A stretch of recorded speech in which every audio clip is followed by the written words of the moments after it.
razstava izpostavitev bodočnost, ekspozicijo Zukunft sva si z Mileno Božiček Koren tako izmislili, da smo v izmenjavi z avstrijskimi in slovenskimi avtoricami in avtorjem v bistvu planirali en večji krog pogleda v nekaj, kar se nas lahko tiče v bodočnosti. Nekaj, kar se lahko tiče v bodočnosti s vprašanji in seveda momenti, ki jih danes doživljamo. Ne vemo, kaj bo v bodočnosti in tudi avtorji, umetniki in umetnice seveda ne morejo povedati bodočnost vnaprej, sicer pa lahko postavljamo vprašanja. In prav taka vprašanja skušamo izpostaviti za to razstavo. V bistvu nam gre za to, da imamo različne poglede, različne perspektive v nekaj, kako mislimo, da bo človek s človekom deloval. To je eno zelo važno vprašanje, gre za humanitetna vprašanja, za etična vprašanja, kako bomo sploh mi delovali v bodočnosti. Kaj se nam bo zgodilo, kako bomo mi med seboj ravnali. In tale človečnost in humaniteta je pač nekaj, kar že danes v bistvu opažamo, da nekje se nekaj spreminja, da smo v enem prelomu časa, ki se morda, če se ne bomo pazili, tudi v bodočnost potegne naprej. Razstava je intermedijska mednarodna dialoška razstava, ki dejansko povezuje avtorje Slovenije in Avstrije in ki sva jo zasnovali skupaj s kolegico Tanjo Prušnik iz Dunaja. In v tem kontekstu najinega dogovora je šlo predvsem za to, da poiščeva avtorje, ki so po eni strani zelo različni, po drugi strani pa vendarle delajo v smislu tega, te enotnosti, izpostavitve tega, kar je pravzaprav bodočnost za bodočnost in se hkrati že dogaja v sedanjosti. Ta razstava tudi ne daje končnih produktov, ampak odpira številna vprašanja, ki jih seveda želimo, da jih v soglasju z obiskovalci in tako tudi mediji poskušamo dograditi do te meje, da pridobimo čim bolj celostno podobo. V tej razstavi, ki se je začela v Velenjski galeriji in se tokrat nahajamo v Mestni galeriji v Novi Gorici, pot pa nadaljuje še na Dunaj in sicer v galerijo Holeraj, kjer bo dejansko zaključila svojo pot. Zanimivo je tudi, da seveda vsak prostor prinese svojo modifikacijo in to je tudi poanta tega izziva, kako bomo dejansko predstavili avtorje, ki vsak na svoj način zelo eksponirajo te svoje, bi lahko rekli, raziskovalne in tudi znanstvene projekte. V razstavi vidimo različne formate, različne materialnosti, s katerimi se naši avtorice in avtorji in avtor, ker je samo eden, približajo temu vprašanju. V bistvu gre za to, kaj pa dela bodočnost z nami, kaj pa dela sploh zamisel bodočnosti z nami. In avtorji se tukaj v različnih medijah, se različno izražajo v raznih medijah, približajo temi vprašanji. Izbor je padel na fotografska dela, na skulpturalna dela, hiperrealistične skulpture, na instalacije v prostoru, na klasičnem področju slikarstva, ampak tudi v robotiki in v uporabi novih medijih. Tako da je zelo raznolika razstava in vsaka avtorica in avtor izpostavlja, kot rečeno, ta vprašanja, svoje poglede na drugačen način.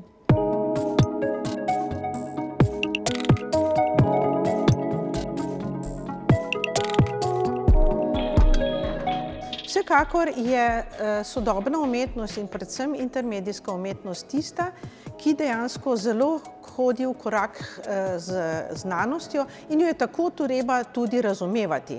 To je rekel že ameriški filozof Goldman, ki je dejansko rekel, da še kako resno je treba jemati umetnost, ki je dejansko napovedovalka, bi lahko rekla, vsaj tudi po mojem mnenju je napovedovalka prihodnosti in tudi poti, ki jo sledi tudi znanost.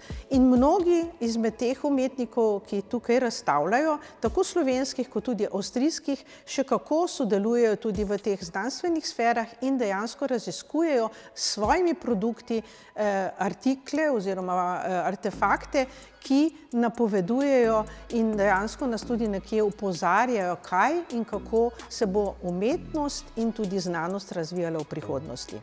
Med temi predstavniki oziroma avtoricami, ki sem jih izbrala za to razstavo, je prav gotovo v tej znanstveni zelo globoko Maša Jazbec-Mikl, ki je študirala najprej v Linzu, nato pa doktorirala na Japonskem pri doktor Ishiguri, ki je dejansko tudi oče teh robotike in tu je tudi dobila navdih oziroma ona je sicer z tega zelo umetniškega aspekta hotela dopolniti to svoje znanje in raziskovanje, vendar se je podala zaradi tega, ker oni pač sprejemajo samo te oziroma znanstvenike, je dejansko potem tudi seveda zaključila uspešno doktorski študij in veliko se ukvarja z robotiko, je tudi en tak povezovalni člen, bi lahko rekli, med Japonsko in Evropo, ne samo Slovenijo.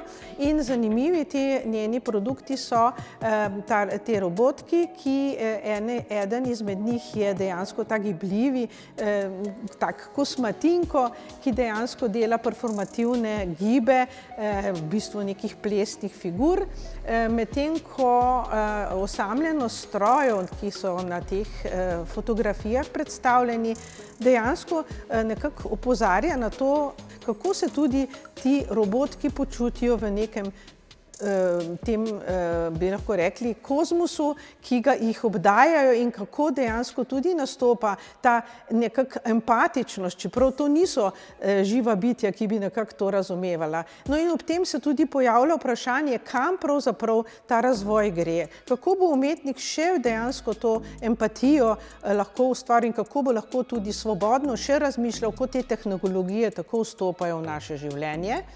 No, zanimivi pa so te sinestetični tudi organizmi, v katerih lahko doživimo tako, da posnamemo QR kodo v galeriji in takrat se nam predstavljajo predvsem osebnosti, ali pa tu je en manjši izbor osebnosti, ki so še kako vplivali na te tehnološke produkte in razvoj tehnologije in umetnosti. Ja, če pogledamo klasično v bistvu slikarstvo Tomasa Risa, je edini avtor tukaj v razstavi med samimi ženskami in smo ga izbrali in sem ga predlagala, ker dela v klasičnem slikarstvu. Slika zelo na fotografsko realistični način, ampak vedno ima eno malo sekvenco, kjer gre potem v abstraktno misel. Pomeni, da izbriše figuri, ki jo naslika, obraz. Torej, on izbriše obraze. Zakaj to dela? Tomas Ris se je približal vprašanja novih medijih, teh socialnih omrežij, ki jih mi vsi uporabljamo tudi za samo percepcijo, da se mi sami izpostavljamo, se pokažemo in meni, da je ta čas mimo, da ni treba več prikazati ali pa poskušati prikazati avtenciteto, svojo samo lastno avtenciteto preko socialnih medij. Zato on to izbriše in s tem seveda pripelje celo svojo sliko pa figuro v eno novo dimenzijo. Vprašanje lastne identitete, kaj smo, kako se sami vidimo, kam nas to pelje. In to je eno vprašanje, ki verjetno tudi v bodočnosti pokaže, kaj pa bomo v bodočnosti, kako se bomo sami pokazali, ali smo še vedno zrcalo samih seboj, ali bo pa nekaj čisto drugega iz nas nastalo. In zato smo tudi pri izboru seveda zelo dobro pogledali, kaj bomo prikazali za to razstavo in v tem kontekstu. Na drugi strani, ker je zelo seveda povezano, Tomasa Risova slika Buča, torej mesnar, gre in vodi naprej v dele hiperrealističnih skulptur Marije Grün. Marija Grün dela tukaj z prispodobo človekovega telesa, ampak ne v celoti, temveč izreže in vzame detajle. Tako, da prikaže na hiperrealistični način koleno, prst, nogo, pljuča, prsa, kožo. Vse je zelo pokazano na en zelo velik estetski način, na nivoju nekje medicinske estetike, če tako hočemo. In nekje imaš vtis, da se nahajaš v trgovini, kjer se ti ponudijo dragulji. V tem primeru pa dragulji so delci človekovega telesa. In si lahko izbereš. Torej, kaj boš v bodočnosti potreboval, boš šel pa si nabavil. Na drugi strani pa seveda tudi vidiš sam, kako deluje telo z pljuči, ki se napihnejo in spet pustijo zrak. Kot rečeno, na eni strani zelo medicinsko-estetični način, ampak tudi kot en delež, kot pri avtu, če ti nekaj sfali, ga greš iskat, pa vzameš nekaj novega.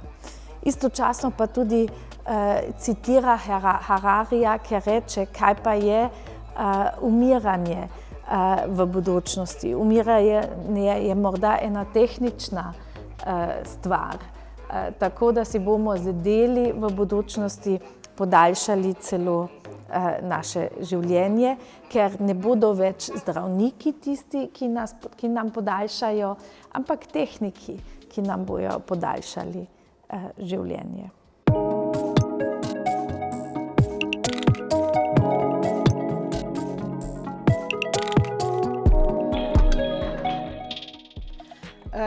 Naslednja je Eva Petrič, ki je dejansko po eni strani tudi globoko seveda sodeluje tudi z temi znanstvenimi inštitucijami in dejansko predstavlja predvsem to, kako človek dejansko vpliva na okolje in kako se to odziva in nas tudi nekako opozarja, da moramo biti pri tem zelo občutljivi.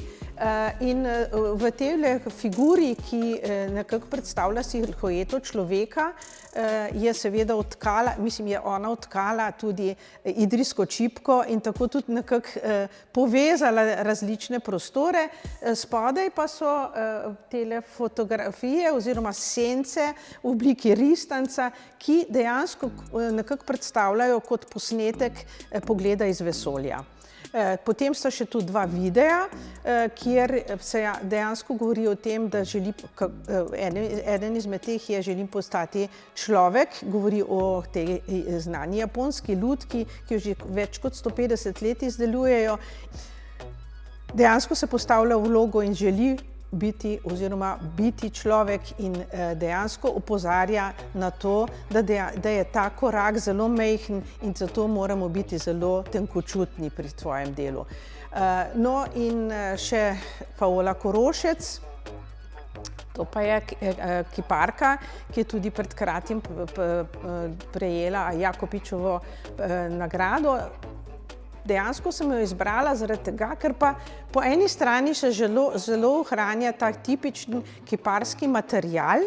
Seveda je ona bi lahko rekla, en promotor tega, kako lahko neke materiale, ki se nam na videz zdijo, ali pa vsaj tistim, ki nismo tako poznavalci materialov, zdijo nezdružljivi, združi in dejansko vplete tu potem še ta tridimenzionalno tehnologijo in s tem dejansko vstopa res v ta svet sodobnosti, čeprav ona zelo veliko dela tudi z muzeji in dejansko je, bi rekla, oblikovalka oziroma zelo tenkočutna umetnica.